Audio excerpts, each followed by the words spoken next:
एक कहानी है 31 अक्टूबर 1984 की। वही दिन जब देश की पहली महिला प्रधानमंत्री श्रीमती इंदिरा गांधी को उन्हीं के घर के आंगन में उनके 2 बॉडीगार्ड्स ने गोलियों से छलनी कर दिया था। उस रोज की सुबह बिल्कुल सामान्य लगी थी, लेकिन वक्त के पन्नों पर लिखा जा चुका था कि कुछ ही घंटों में इतिहास एक ऐसा मोड़ लेगा जिसे लोग कभी भूल नहीं पाएंगे। प्रधानमंत्री का निवास सफदरजंग रोड पर था और उनका ऑफिस अकबर रोड पर। दोनों के बीच एक छोटा सा रास्ता जुड़ता था जिस पर रोजाना आवाजाही होती थी। यही रास्ता उस दिन उनकी जिंदगी का आखिरी सफर बन गया। वहीं से करीब 4 किलोमीटर दूर एम्स हॉस्पिटल था, जहां गोली लगने के बाद उन्हें ले जाया गया। सुबह की शुरुआत हमेशा की तरह हुई। इंदिरा जी जल्दी उठी, हल्की तैयारी की और अपने दिन के कार्यक्रम पर ध्यान दिया। उस दिन उनका एक खास इंटरव्यू तय था, एक ब्रिटिश टेलीविजन पत्रकार और मशहूर अभिनेता पीटर उस्तिनोव से। समय रखा गया था सुबह 9:30 बजे और स्थान था उनका ऑफिस अकबर रोड। उस दिन उन्होंने हल्की क्रीम रंग की साड़ी पहनी। 9:20 पर वे घर से बाहर निकली और ऑफिस की ओर चल पड़ी। उनके साथ उनके personal secretary R.K. Dhawan, security officer Rameshwar Dayal, उनके पुराने घरेलू सेवक नाथूराम और धूप से बचाने के लिए छतरी पकड़े कांस्टेबल नारायण सिंह थे। लेकिन सबसे अहम बात, आज उन्होंने बुलेट प्रूफ जैकेट पहनना मुनासिब नहीं समझा। उन्होंने हंसते हुए कहा था, घर से ऑफिस तक तो बस 50 मीटर की दूरी है। यहां सब अपने लोग हैं, अपने ही तो साथ चलते हैं, उनसे कैसा खतरा। इसी बीच एक नौकर सामने से एक टी-शर्ट लेकर गुजरा। इंदिरा जी ने उसे रोककर कहा, यह शर्ट ठीक नहीं लग रही, कोई और ले आओ। इतना कहकर वे फिर तेज कदमों से ऑफिस की तरफ बढ़ गई। पर उनके ठीक आगे वही 2 चेहरे थे जिन पर उन्होंने सबसे ज्यादा भरोसा किया था। बेअंत सिंह, जो पिछले 10 साल से उनकी सुरक्षा में थे और अक्सर विदेशी दौरों पर उनके साथ रहते थे, और दूसरा महज 22 बरस का सतवंत सिंह, जिसे केवल 5 महीने पहले ही प्रधानमंत्री की सुरक्षा में लगाया गया था। दोनों ने उस रोज ठान लिया था कि वे देश की सबसे ताकतवर महिला को रोक देंगे, चाहे इसके लिए उन्हें अपनी जान ही क्यों न देनी पड़े। सुबह साधारण थी, लेकिन दोपहर तक पूरा देश सन्नाटे में डूब चुका था। एक बहुत बड़ा पेड़ गिर चुका था और भारत की राजनीति हमेशा के लिए बदल गई थी। 31 अक्टूबर 1984 की उस सुबह सब कुछ सामान्य लग रहा था, लेकिन प्रधानमंत्री आवास के भीतर 2 वफादार चेहरों के पीछे एक गहरी साजिश छिपी थी। सतवंत सिंह ने ड्यूटी बदलवाने के लिए बहाना बनाया कि उसका पेट खराब है और उसे शौचालय के पास तैनाती चाहिए। यह सब पहले से तय योजना का हिस्सा था। नतीजा यह हुआ कि वह और बेअंत सिंह दोनों उसी गेट पर खड़े कर दिए गए जो प्रधानमंत्री निवास को प्रधानमंत्री ऑफिस यानी अकबर रोड से जोड़ता था। करीब 9:25 पर इंदिरा गांधी ऑफिस की तरफ बढ़ रही थी। उनके कदम तेज थे और चेहरे पर हमेशा की तरह आत्मविश्वास झलक रहा था। जैसे ही वे उस गेट के करीब पहुंची, बेअंत सिंह उनकी ओर बढ़ा। इंदिरा जी की नजरें उससे टकराईं। 10 साल की पुरानी पहचान थी। रोजाना जब भी बेअंत उन्हें देखता, नमस्ते करता। उसी भरोसे से इंदिरा जी मुस्कुराईं और हाथ जोड़कर नमस्ते की मुद्रा में आ गईं। उन्होंने सोचा कि आज भी वही रोज का सिलसिला दोहराया जाएगा, लेकिन इस बार बेअंत का इरादा कुछ और ही था। उसने अचानक अपनी सर्विस रिवॉल्वर निकाली और बिना वक्त गंवाए सीधे 3 गोलियां दाग दी। पल भर में गोलियां इंदिरा गांधी की छाती और पेट में जा लगी। वे लड़खड़ाकर जमीन पर गिरीं और दर्द में चीख पड़ी। इतने में सतवंत सिंह, जो अब तक खामोश खड़ा था, अपनी कार्बाइन लेकर आगे बढ़ा और बर्स्ट फायर में ताबड़तोड़ 30 गोलियां चला दी। गोलियों की गूंज से पूरा इलाका दहल उठा। प्रधानमंत्री के साथ चल रहे सिक्योरिटी ऑफिसर रामेश्वर दयाल ने उन्हें बचाने की कोशिश की, लेकिन सतवंत की गोलियां उनके पैरों में जा लगी और वे भी जमीन पर गिर पड़े। पास के अकबर रोड पर मौजूद पुलिस ऑफिसर दिनेश कुमार भट्ट गोलियों की आवाज सुनकर बाहर भागे, यह देखने कि आखिर मामला क्या है।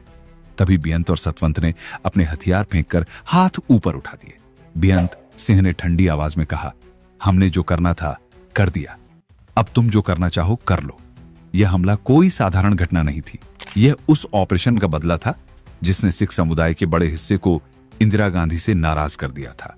जून 1984 में ऑपरेशन ब्लू स्टार के तहत आर्मी ने अमृतसर के स्वर्ण मंदिर में छिपे अलगाववादियों को बाहर निकालने के लिए सैन्य कार्रवाई की थी।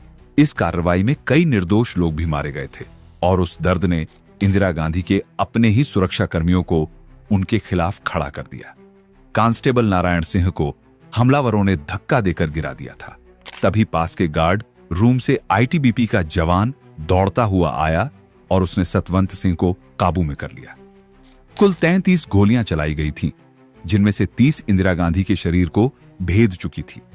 कई गोलियां आर पार निकल गई थीं। जमीन पर लहूलुहान पड़ी इंदिरा जी को देखकर उनके पर्सनल सेक्रेटरी आर.के. धवन ने खुद को संभाला और जोर जोर से चिल्लाने लगे, एम्बुलेंस लाओ, जल्दी एम्बुलेंस बुलाओ। लेकिन कहते हैं ना, जिसे वक्त रोकना हो उसे कोई नहीं बचा सकता। ठीक एक दिन पहले भुवनेश्वर की चुनावी सभा में इंदिरा गांधी ने भावुक होकर कहा था, मुझे इस बात की चिंता नहीं है कि मैं जीवित रहूं या नहीं रहूं। मेरी लंबी उम्र रही है। मुझे गर्व है कि मेरी मौत भारत की सेवा में होगी। जब भी मेरा खून गिरेगा, उसका हर कतरा इस देश को और ताकत देगा। और ठीक 31 अक्टूबर 1984 की सुबह उनके वो शब्द मानो सच साबित हो रहे थे। प्रधानमंत्री निवास में हमेशा एक एम्बुलेंस मौजूद रहती थी, मगर आज उसके ड्राइवर ड्यूटी पर नहीं था। यह पहला इशारा था कि आगे के पल कितने कठिन होने वाले हैं। गोलियों की आवाज सुनकर कांग्रेस नेता माखनलाल सोतेदार दौड़कर पहुंचे। जब एम्बुलेंस नहीं आई तो आर.के. धवन ने घबराकर कहा, कोई भी गाड़ी निकालो, हमें इंतजार नहीं करना है। तुरंत सफेद एम्बेसडर कार निकाली गई। इंदिरा गांधी को उठाकर पिछली सीट पर लिटाया गया। सामने की सीट पर तो आर.के., धवन, माखनलाल सोतेदार, सिक्योरिटी ऑफिसर दिनेश भट्ट और ड्राइवर बैठे। जैसे ही कार निकली, सोनिया गांधी नंगे पांव दौड़ती हुई आईं। उन्होंने इंदिरा जी का खून से भीगा सिर अपनी गोद में रख लिया और कार तेजी से एम्स अस्पताल की तरफ बढ़ी। सिर्फ 6 मिनट में ठीक 9:31 पर एम्बेसडर एम्स की इमरजेंसी के गेट पर पहुंच गई। लेकिन गेट खोलने और मरीज को उतारने में ही करीब 3 मिनट बर्बाद हो गए। उस वक्त हर सेकंड कीमती था। अफसोस, उस समय इमरजेंसी वार्ड में एक स्ट्रेचर तक नहीं था। किसी तरह एक पहिए वाली साधारण ट्रॉली का इंतजाम किया गया। जैसे ही डॉक्टरों ने इंदिरा गांधी को देखा, वे घबरा गए। तुरंत सीनियर डॉक्टर को बुलाया गया। जब सीनियर डॉक्टर पहुंचे तो उन्हें लगा कि शायद कोई औपचारिक निरीक्षण होने वाला है। उन्होंने स्टाफ से पूछा, प्रधानमंत्री कहां हैं? तब एक जूनियर ने कांपते हाथों से खून से लथपथ शरीर की ओर इशारा किया। डॉक्टर ने इंदिरा गांधी की हालत देखी तो दंग रह गए। मॉनिटर पर हार्ट की हल्की गतिविधि नजर आ रही थी, यानी क्लिनिकली वे जिंदा थीं, लेकिन नाड़ी महसूस नहीं हो रही थी। उनकी आंखों की पुतलियां फैल चुकी थीं, जो साफ संकेत था कि दिमाग को गंभीर क्षति पहुंच चुकी है। इसके बाद देश के करीब 20 बेहतरीन डॉक्टरों की टीम ने लगातार 4 घंटे तक जान बचाने की कोशिश की। खून रुकाने के लिए 80 यूनिट ओ नेगेटिव ब्लड चढ़ाया गया।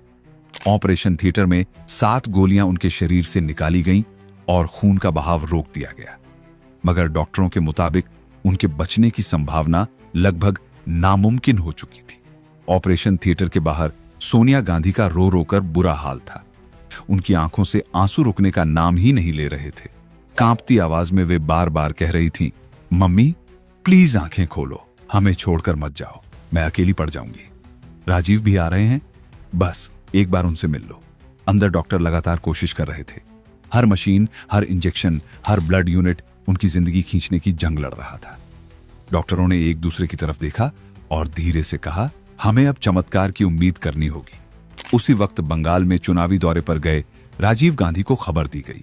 जैसे ही फोन पर सूचना मिली, उन्होंने हाथ से सिर पकड़ लिया और टूटे स्वर में कहा, मां, आप पर गोलियां चली।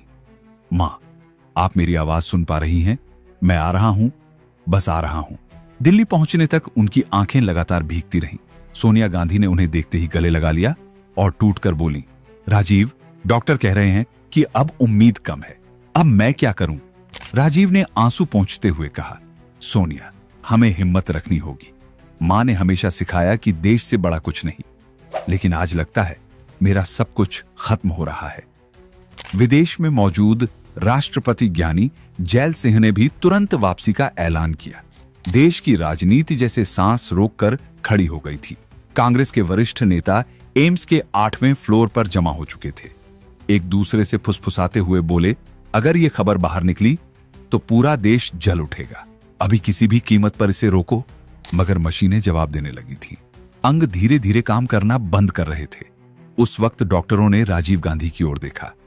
उनकी आंखें भर आईं और वे फुसफुसाए, हमने सब कर लिया, लेकिन अब इंदिरा जी को रोकना हमारे बस में नहीं। राजीव गांधी मां का हाथ पकड़कर रोते हुए बोले, मां, आपने कहा था कि जब मैं थक जाऊं तो आप हमेशा मेरा हाथ थामोगी, लेकिन आज आप ही छोड़कर जा रही हो। सोनिया गांधी भी सिसकते हुए कह उठी, इंदिरा जी, आपने हमें हमेशा मां की तरह संभाला, अब हमें अकेला क्यों छोड़ रही हो। दोपहर 1:45 पर देश की कई न्यूज एजेंसियों ने ब्रेकिंग दी, भारत की प्रधानमंत्री इंदिरा गांधी की हत्या हो गई है। यह सुनकर पूरे देश में जैसे आग लग गई। गुस्से और आंसुओं का समंदर सड़कों पर उतर आया। दिल्ली की गलियों में लोगों ने चिल्लाते हुए कहा, उन्होंने हमारी नेता को मार दिया, अब बदला लेंगे। और वही हुआ। सिखों पर हिंसा का तूफान टूट पड़ा। उधर शक्ति स्थल पर तैयारियां चल रही थीं। 3 नवंबर 1984 को राजीव गांधी ने अपनी मां को मुखाग्नि दी। अंतिम विदाई के वक्त भीड़ में से आवाजें उठ रही थीं, इंदिरा जी, आप अमर रहोगी, आपका खून भारत की मिट्टी में हमेशा जीवित रहेगा। राजीव गांधी ने मुखाग्नि देते वक्त धीमी आवाज में कहा, अलविदा मां, आपने देश के लिए अपनी जान दी, मैं आपको कभी अकेला महसूस नहीं होने दूंगा। यह वही कहानी थी 31 अक्टूबर 1984 की, जिस दिन भारत ने अपनी सबसे मजबूत नेता खो दी और पूरी राजनीति एक नए मोड़ पर पहुंच गई। इतिहास के इन लम्हों को जानने के लिए धन्यवाद।